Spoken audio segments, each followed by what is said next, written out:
obatelaka ngai obundelaka ngai bisika nyonso natie matambe ezopesamela ngai nalingi nanga seo banjelu lelo bazande sengo omokonzi yangu ya ewala telemi ayoki kolela ya banda na ye kolanda nalanda ye ezalaki ya pamba te lelo sala zambe malamu. Aimables téléspectateurs, frères et sœurs dans le Seigneur, bonjour. Shalom de partout où vous allez suivre le numéro de séjour autour de la Bible. Nous ne cessons de le dire qu'autour de la Bible, c'est cette trompette qui alerte. C'est dans ces soucis que nous avons toujours fait l'effort de vous avoir, les hommes de Dieu qui ont la maîtrise de la parole de Dieu, pour qu'au travers eux, nous soyons tous édifiés. Et moi qui suis sur ce plateau d'autour de la Bible, et vous qui êtes à la maison, je crois que tous nous allons être bénis ces jours par le frère Ben Kabanga. Il est ministre de l'évangile, pasteur de Béni Tabernacle à Mbujimaï. C'est avec lui aujourd'hui que le peuple de Kinshasa va être béni. Pasteur, je suis très heureux de vous recevoir sur le plateau d'autour de la Bible. Merci beaucoup. Je suis également très ravi de fouler pour la première fois dans votre studio pour échanger tout autour de la Bible. Ok, merci beaucoup. Avec le pasteur, nous allons échanger sur l'Église et les mercenaires. Pasteur Dantam, d'après vous, c'est quoi l'Église? C'est quoi les mercenaires? Merci beaucoup pour la parole que vous m'accordez, cher pasteur. Je vais commencer tout d'abord par dire quelque chose sur la Bible. Ok. Parce que tout service commence avec la Bible, et puis oui. on y va. Surtout que c'est l'émission autour de la Bible. Oui, oui. Si vous prenez avec moi dans Timothée 1, chapitre 6, verset 10, je lis. Oui. Car l'amour de l'argent est une racine de tous les maux. Et quelques-uns, en étant possédés, se sont égarés loin de la foi et se sont jetés eux-mêmes dans bien des tourments. Aujourd'hui que je suis dans votre studio, je vais parler sur ces deux concepts. Ok. L'Église et aussi les mercenaires. Je vais commencer par définir tout d'abord ce qu'on peut entendre par une église. Une église, ce sont les appelés à sortir. Une église, d'une autre manière, on peut aussi la définir comme étant un royaume où Christ est le roi qui gouverne et qui règne, qui dirige. Mais en ce qui concerne le deuxième concept qui est le mercenaire, non, par rapport à l'église, je voudrais quand même la précision, pasteur. Oui, oui. Et quelle différence il y a entre l'église locale et l'église corps du Christ? Bon, il y a une grande différence. Oui. L'église dont question ici, ce n'est pas une église locale. Okay. L'église auquel je fais allusion ici, c'est l'église, l'individu qui est appelé à sortir dans le monde pour entrer dans un corps mystique. Cette église, il n'y a qu'une seule personne qui en est fondateur. C'est le Seigneur Jésus-Christ qui a fondé l'église. Et cette église a été fondée les jours de la Pentecôte. C'est de cette église primitive que je parle. Quand on parle d'église, on ne voit pas les bâtiments où les gens sont rassemblés parce qu'il n'y a qu'une seule église. On ne peut pas parler des églises. Les concepts là est tellement trop large. Paul même dit que le corps c'est le temple du Saint-Esprit. Oui, oui. C'est dans ce contexte-là que j'ai tiré le sujet et l'église et le mercenaire. Pour essayer de comparer ce qui s'est passé à l'époque de la Bible, à l'époque des apôtres, et ce qui se passe aujourd'hui. Il y a beaucoup de bavires qui sont entrées à l'église petit à petit à cause de la cupidité. Oh là là. C'est comme ça que j'ai choisi les variables à mon premier concept comme mercenaires. Ok. C'est un peu ça. Et le concept mercenaire, vous n'avez pas facilité la compréhension aux téléspectateurs. C'est là où j'étais en train Parce de que, partir quand vous m'avez interrompu. Oui. Le mercenaire, c'est quelqu'un qui n'agit que pour un salaire, Ok. qui est inspiré par un profit. Ça peut être, je peux donner à titre d'exemple, si vous allez dans une armée plutôt, Oui. vous trouvez qu'il y a des soldats. Les soldats là peuvent être recrutés dans un autre gouvernement pour les servir, mais moyennant un prix. Un prix, oui. C'est ça le mercenaire. Le mercenaire aujourd'hui se trouve aussi dans les églises. dans les églises. Il y a tant de mercenaires dans les églises actuellement. Ok. Quelqu'un qui est hanté par qui est hanté par le désir ou la soif là de trouver juste l'argent, L'argent. dépouiller les peuples de Dieu au détriment de son service même. Oh là là. C'est un peu ça. Si vous allez dans la Bible par rapport à l'église, si vous interrogez la Bible, vous prenez Matthieu chapitre 16, verset 15, 15. vous allez trouver que Jésus lui-même pose la question à ses disciples. Qui dites-vous que je suis moi ici?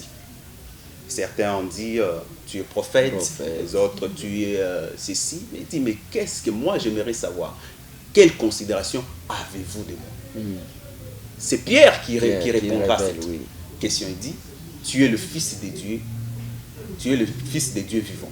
Vous comprenez? Il a dit, Jésus lui-même dit, Pierre, ce n'est ni le sang, ni la chair qui t'ont révélé. Mais c'est le Père qui est dans le ciel qui t'a révélé. Ok. Et sur cette pierre, ce n'est pas pierre homme. Oh. L'église est bâtie sur la révélation. La révélation. Ok. C'est l'église commence avec une révélation. Mais si vous essayez de voir aujourd'hui la multiplicité des églises qu'il y a, toutes ces églises-là, locales, ne sont pas fondées sur une révélation. Ce sont les gens sont poussés, incités par un motif d'avoir quelque chose, de gagner l'argent. C'est ce qui tourmente beaucoup. Bon, si aujourd'hui, pasteur, beaucoup de gens se donnent à aller vers l'argent, mais si souvent c'est par rapport à votre agir, vous qui êtes les pasteurs responsables, c'est par rapport à votre agir que certains frères trouvent à l'église que, en tout cas, ils ne peuvent plus rester qu'être indépendants pour se faire de l'argent, comme vous dites. Oui, je vous donne raison totalement. C'est l'attitude de certains pasteurs responsables ou apôtres ou quoi, qui poussent aussi certaines personnes qui étaient soit à leur côté, dans leur entourage, à pouvoir créer des églises par soit cupidité, parce qu'ils ont été mal gérés par les autres. Imaginez dans une église, vous trouvez un pasteur tel que je suis, avec mes collègues, mais chaque fois quand tu as quelque chose qu'on donne, c'est moi-même qui dois m'en servir, et les autres, je leur dis, c'est le travail de Dieu, vous servez Dieu. Bon, quelle est la loi principale de la dîme, pasteur, d'après la Bible? La dîme, c'est comment doit être partagée la dîme? Parce que beaucoup de problèmes viennent à partir de cette histoire-là. La dîme, c'est pour le sacrificateur, les lévites, ceux qui travaillent au temple, les lévites qui travaillent au temple. Il n'y a pas seulement le pasteur seul qui est lévite. Il y a beaucoup qui servent Dieu dans des départements différents ou dans des fonctions différentes. Mais quand il y a la dîme, on doit quand même penser aux autres, pas seulement la dîme, même les offrandes. Vous pouvez énumérer les fonctions qui peuvent bénéficier la dîme à l'église? Quelques fonctions? Il y a beaucoup. Dans une église locale, il n'y a pas seulement le pasteur. Le pasteur doit avoir son associé. Oui, le pasteur associé. Il y a les administrateurs qui sont là. Il y a les diacres qui doivent être à l'église. Il y a aussi les chantres. Les chantres. Ils sont là. Il y a aussi les gens qui aident à ce qui est la musique. Parce que la musique aussi appelle l'onction dans la salle. Sans la musique, on ne pense pas qu'un pasteur peut se tenir là et commence à parler. Il fallait tout d'abord qu'on puisse agrémenter la salle avec la musique. Souvenez-vous, quand le fils d'Akab était devenu roi, il s'est ligué à un autre roi pour aller combattre. ils s'étaient minés avec une réserve d'eau de 7 jours. Oui. Et quand le réserve d'eau était terminée, ils ont compris qu'ils n'avaient pas consulté Dieu. Il fallait alors, c'est Josaphat qui a proposé, n'y a-t-il pas un prophète de Dieu aux alentours? Aux alentours. Il a dit, il y a Élisée quelque part. Quand ils sont arrivés chez Élisée, Élisée qui a commencé à maugréer tout d'abord le fils d'Akab. Pourquoi tu es venu vers moi au lieu que tu ailles voir les dieux de tes pères, les dieux de ta mère? Et après, qu'est-ce qu'il a fait? Il a fait venir quelqu'un qui pouvait chanter.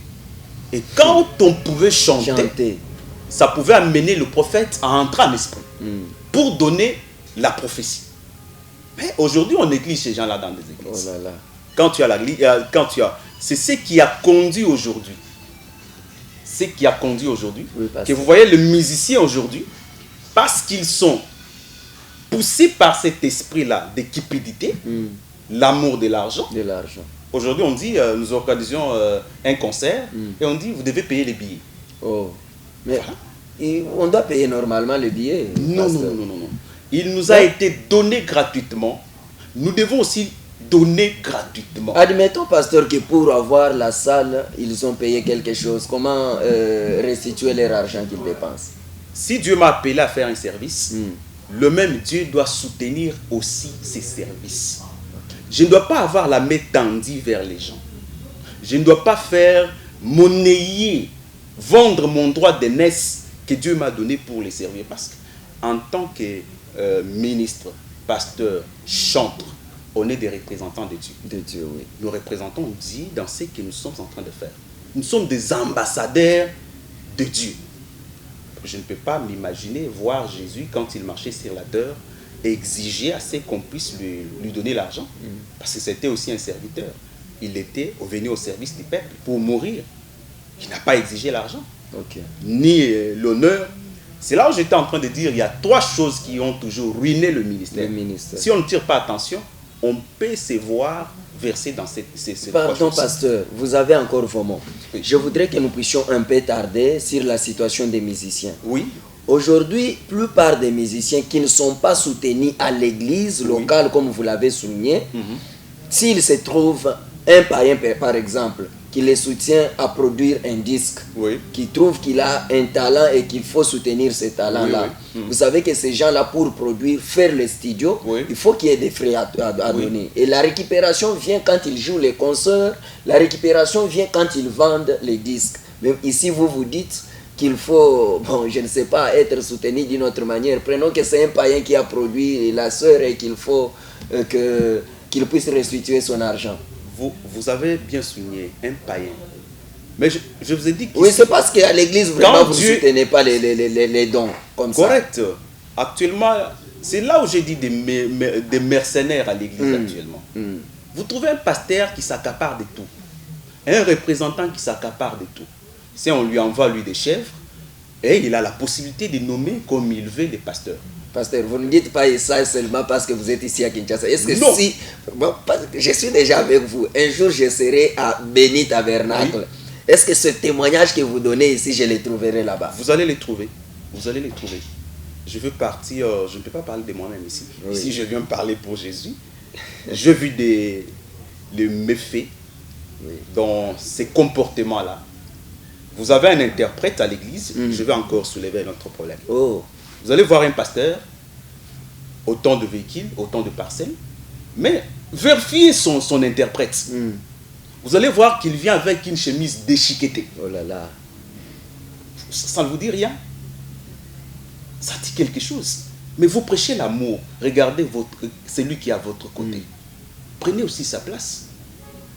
Lui payer, lui acheter quand même de belles chemises, des beaux pantalons, des beaux costumes, qu'il puisse s'habiller, mais regardez-les. Il peut quitter la prédication. Moi, des fois, quand je peux aller pour prêcher, je prépare ma prédication. Je médite. Mais l'interprète, on peut le prendre à pied levé. À pied levé, oui. Et directement, il est là, en train d'interpréter. Tout d'un coup, vous pouvez voir le pasteur s'énerver même, parce qu'il n'a pas bien interprété les mots. Mais il ne sait pas comprendre, hein? Il ne sait pas entrer dans la peau de celui qui l'interprète. Qu'il est en train de servir aussi Dieu d'une autre manière. Vous allez le voir, quand il termine, lui, on peut lui donner les secrets, lui donner quelque chose qu'il peut prendre pour quand même se rafraîchir. Mais l'interprète, on ne lui donne presque rien. Que ce soit même les savants, on lui dit c'est les services que tu as rendus à Dieu. Ce sont des méfaits qui ont amené certaines personnes qui n'avaient même pas, qui avaient peut-être des appels. Dieu leur a donné l'appel au ministère. Si ce n'est pas encore le temps, vous verrez quelqu'un monter, se mettre le long de la route avec les tam-tams et puis commencer une église. Pasteur, vraiment c'est parce que je respecte votre ligne de conduite. Sinon j'allais vous sortir des réalités s'il faut citer les noms des gens. Non. Parce que ce que vous dites ici m'a énervé un jour. Je ne cite pas la personne, mais je dois quand même vous dire ça. Oui. M'a énervé un jour et c'est une grande église de renommée dans le monde du message. Cette grande église, l'interprète qui a interprété un pasteur qui a plus de 6000 croyants, après l'église, on les trouve en train de se battre comme tout le monde pour trouver le transport.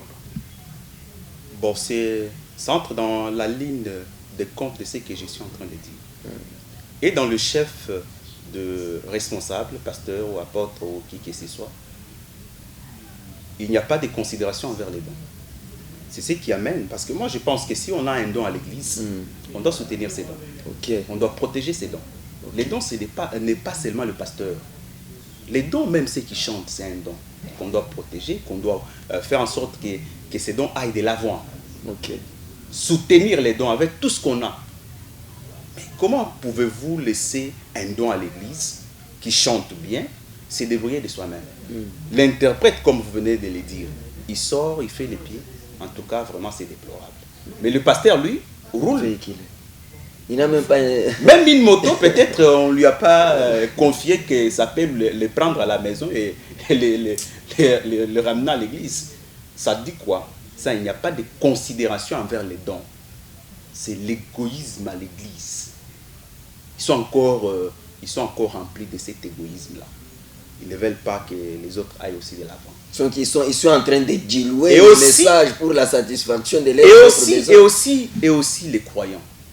Frère, les croyants, moi je pense qu'un pasteur responsable doit amener les croyants à se soutenir les uns les autres. Oui. Quand vous voyez votre frère en difficulté, venez-les en aide. Donnez-les. Quand vous voyez un don ici passer devant, chanter, prêcher, jouer la kida, les drums, soutenez quand même. Ces gens-là ont besoin du travail. Ils ont besoin aussi de l'argent. Parce qu'ils servent Dieu. Ils prennent tout leur temps à l'église. Ils tapent, soit les tam-tams, les drums, tout ça. Quand même, tenez compte de leur aussi réalité. Prenez leurs problèmes à cœur pour pouvoir les venir en aide. Pas seulement en aide, quand même déterminer si l'église est à même de le prendre en charge, quand même prendre ces gens en charge. Parce qu'imaginez quelqu'un qui interprète, s'il est cultivateur, il va au champ, comme si c'est chez nous là. Il va au champ et il revient pour interpréter l'histoire. Vous voyez un peu ça. Il n'a pas peut-être mangé, il n'a pas quoi manger, il n'a pas quoi se vêtir. Imaginez, hein. J'ai rencontré un interprète. Heureusement, j'étais avec lui à Kinshasa, il est rentré. J'étais en train de parler, j'ai félicité un pasteur, qui est d'ailleurs mon pasteur. Je l'ai vu faire voyager un interprète pour venir prendre son repos. J'ai dit non, en tout cas, ça c'est un acte qu'il fallait encourager. Mais demandez-les, les pasteurs font des repos, ils prennent des repos de reconstitution. Mais les interprètes sont négligés. Et ils ne peuvent même pas se tenir devant leur chair pour demander à ce que ces gens-là soient soutenus. Tous les dons qu'il y a, c'est orienté, les dons au cadeau présent, c'est orienté vers le pasteur tout simplement. Vous verrez ça. Là, il y a cette discrimination. On dit, c'est seulement le pasteur. Seulement le pasteur. Parce que c'est celui qu'on connaît, c'est celui qui a les dons, c'est tout. Est-ce qu'il y a moyen aujourd'hui de réparer ce que vous reprochez ici? Oui, à force qu'on peut parler, parce que vous voyez, l'amour de Dieu, si nous avons l'amour de Dieu, on ne doit pas s'atteler beaucoup sur les matériels. Matériel, on ne doit pas beaucoup se donner, surtout en tant que serviteur de Dieu. Parce que je vous ai dit qu'il y a 3 choses qui ruinent les ministères. L'argent fait partie aussi. en voulant trop gagner de l'argent. Nous sommes là, c'est pour prêcher l'évangile. L'évangile. Je sais très bien que la Bible dit ceux qui remplissent les fonctions sacrées sont nourris par les temples. Voilà. Mais quelles sont les fonctions sacrées? C'est seulement les pasteurs ou l'apôtre. Les autres là, ce n'est pas les fonctions sacrées. Vous voyez ça? On doit quand même subvenir à tous leurs besoins. Regardez tel, peut-être qu'il ne s'est pas encore marié, il y a des gens qui jouent la musique là, la défense et consorts là. Parmi eux, il y a beaucoup de gens qui ne se sont pas encore mariés. Oui. Même parmi les chantres là, vous pouvez voir quelqu'un qui chante bien, il fait descendre l'onction, mais allez-y les voir. Mais je n'apprécie jamais quelqu'un ou un chantre qui va dire ici nous allons organiser un concert pour fixer un prix. Ça, vous voulez nous vendre l'évangile? Parce que ce que vous chantez là, c'est une prédication dans les chants. Oui. Cela, j'ai toujours dit, bon, si elles disent comme ça, alors si le pasteur disait aussi qu'avant d'entrer à l'église, vous devez donner 10 $. Vous voyez un peu ça? C'est devenir, au lieu que ce soit une inspiration qui peut édifier les peuples, c'est devenu une source de tension pour les peuples. Quelqu'un va se demander, mais moi ici je suis démuni, je n'ai pas l'argent. Comment je peux accéder à cette bénédiction, à cette inspiration? Parce que l'inspiration qui vient, ce n'est pas mon inspiration personnelle. Il y a quelqu'un qui me donne l'inspiration. Moi je viens, je chante. Mais comme c'est pour Dieu, je ne peux pas exiger un prix. Sinon je deviendrai un mercenaire. Je suis en train de courir après un salaire. Alors que le salaire véritable, c'est celui que Dieu va nous donner. C'est pas ici. C'est celui que Dieu va nous donner. La plupart des pasteurs aujourd'hui ne placent pas l'accent sur le spirituel. C'est beaucoup sur le matériel. Le matériel, ok. C'est ce qui les hante. Ils se disputent, c'est à cause de l'argent. De l'argent. C'est pas pour autre chose. C'est pas pour la... Moi, je pense que si vous avez le Saint-Esprit, l'autre a le Saint-Esprit, nous devons nous mettre d'accord. On ne peut pas se tirailler. Même ce que vous pouvez vouloir me dire des choses qui se passent actuellement, c'est dit à quoi? Soit il se dispute la popularité. La popularité, oui. Ça, c'est un deuxième élément qui ruine le ministère.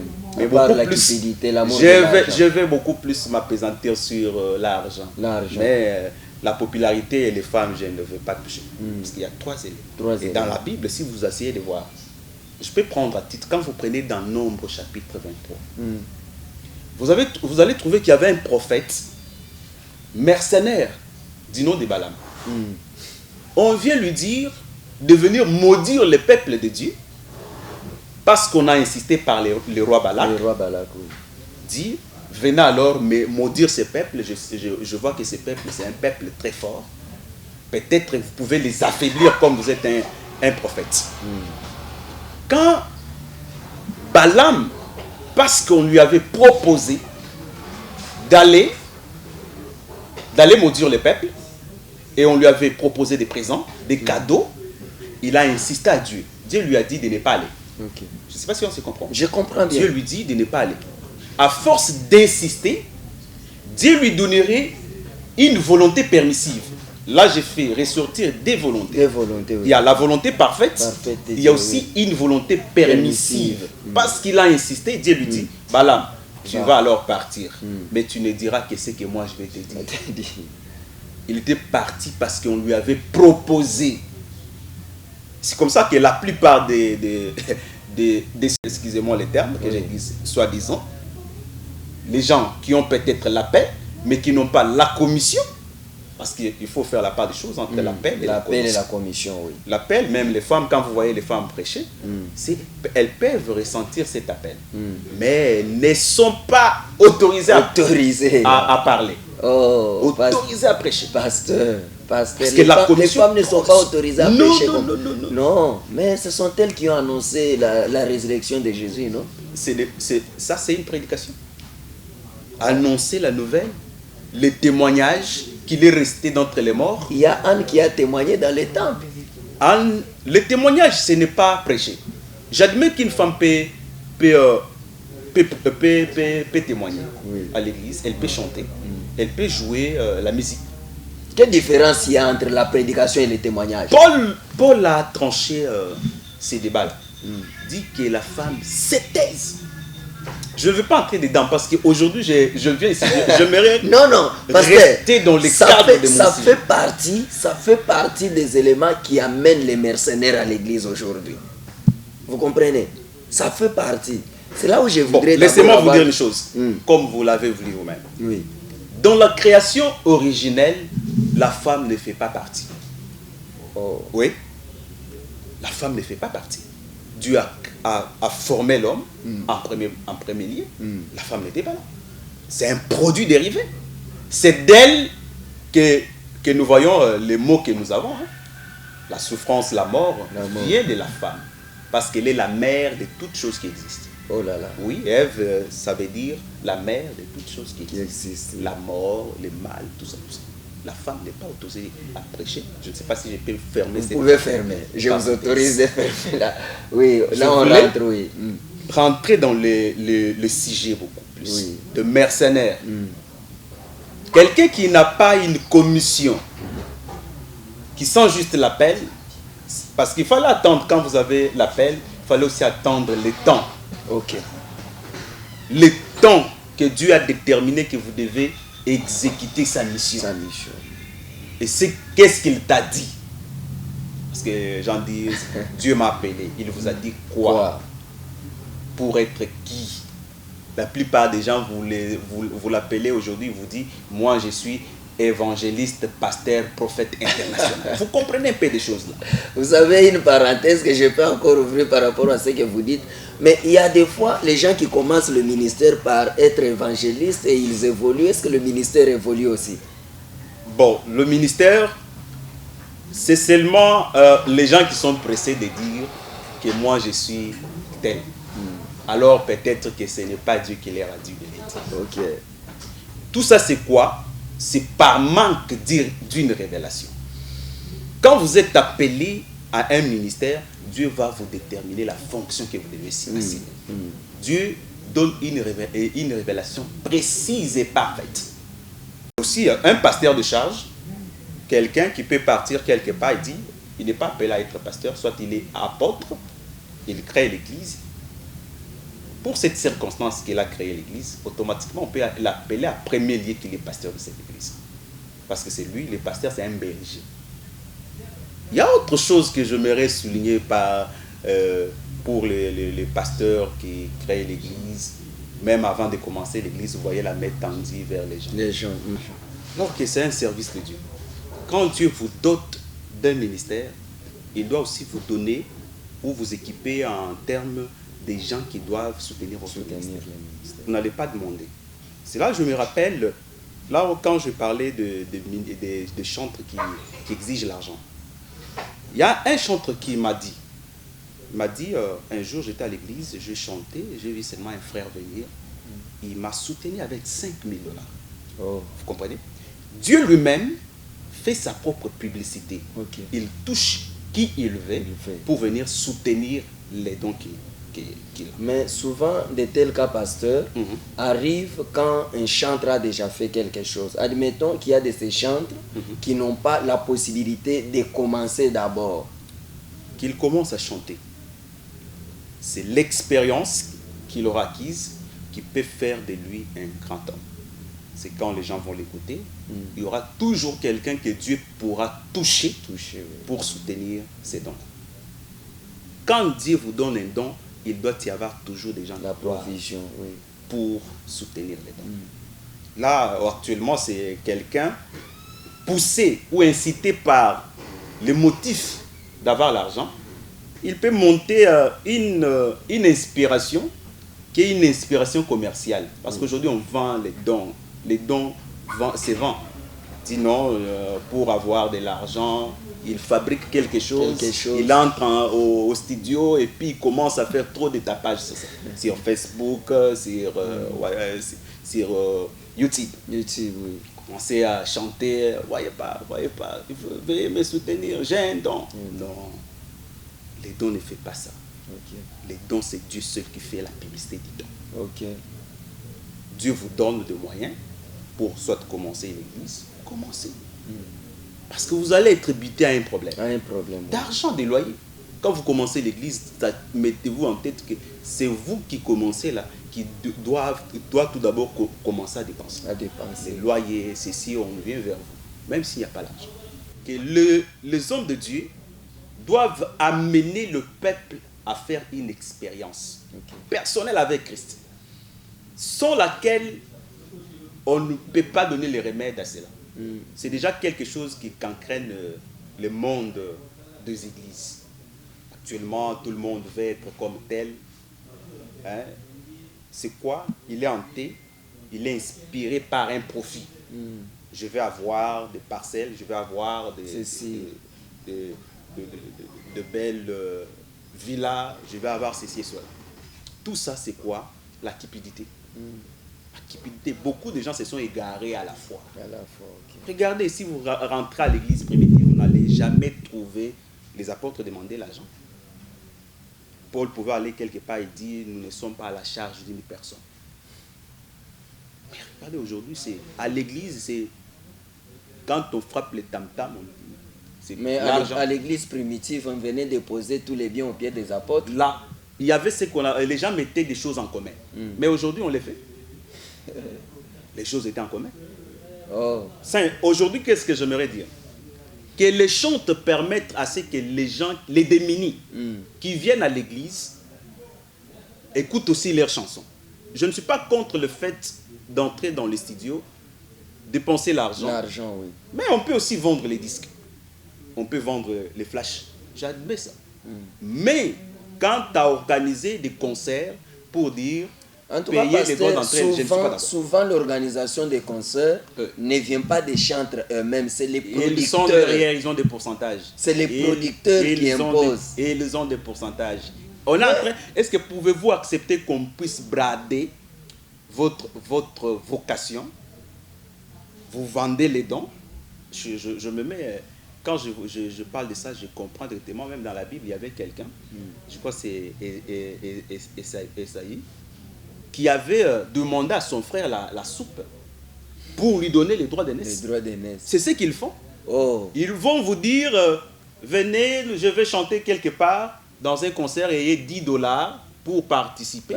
Mais au retour, il a un pourcentage dedans. Est-ce que quelqu'un, un conférencier peut manquer à avoir quelque chose? Il ne peut pas manquer.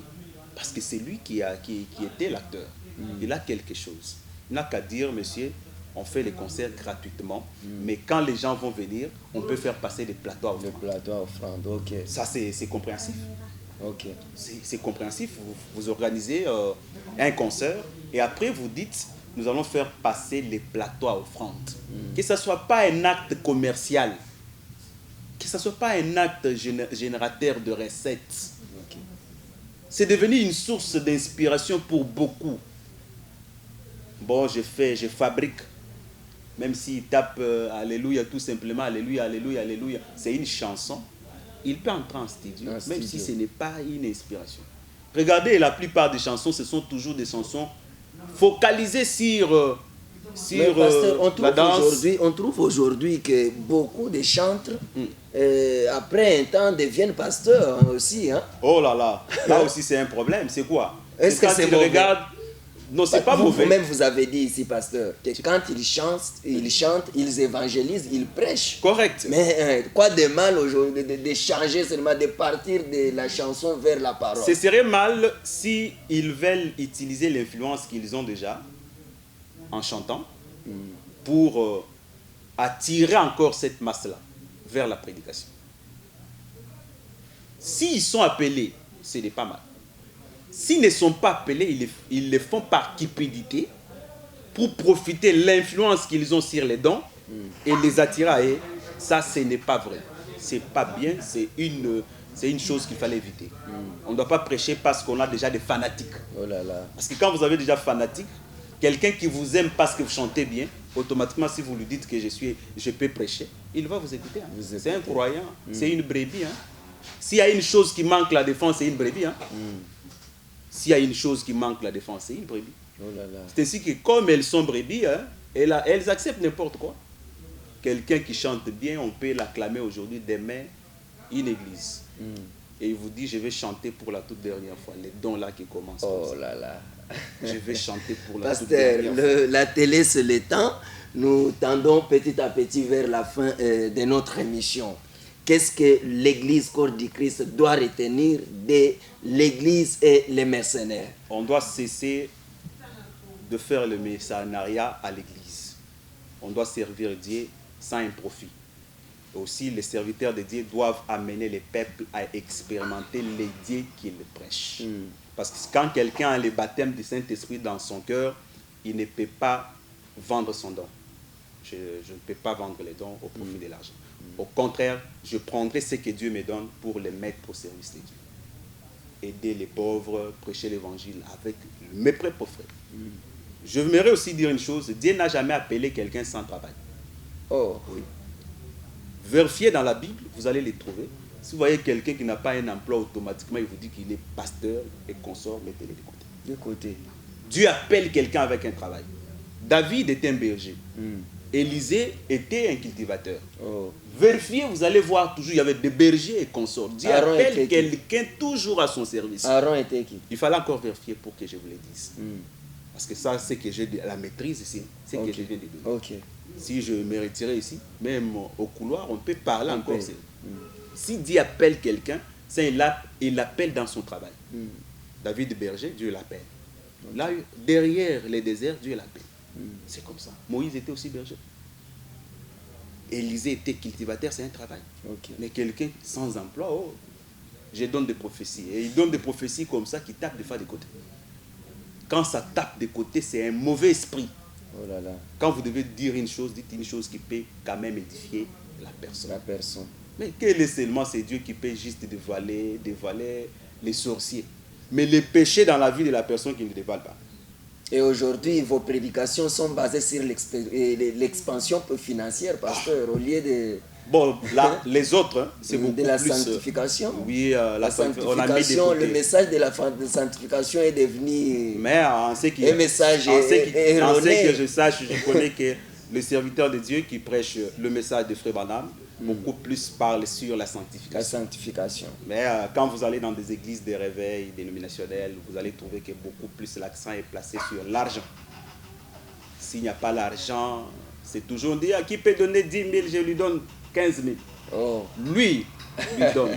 Peut-être il peut avoir contracté une dette d'une veste.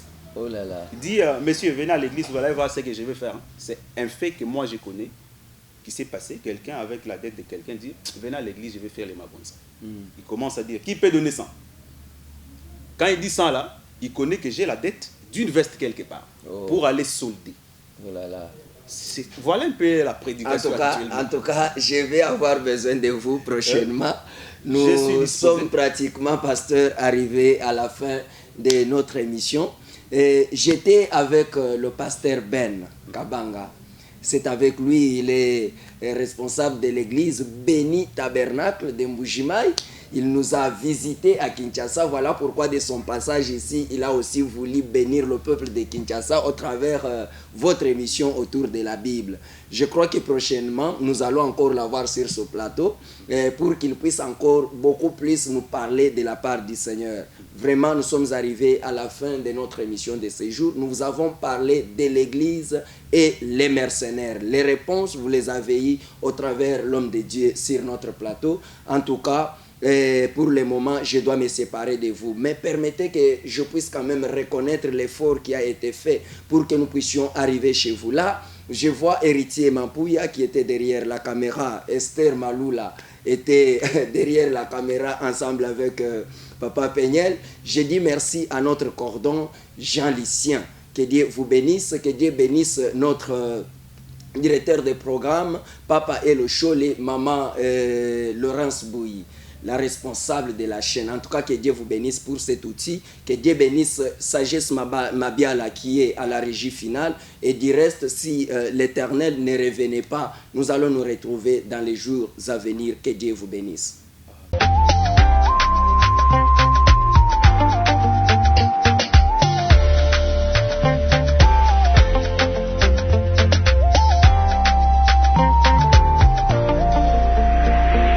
Kuna likolo onzolalate.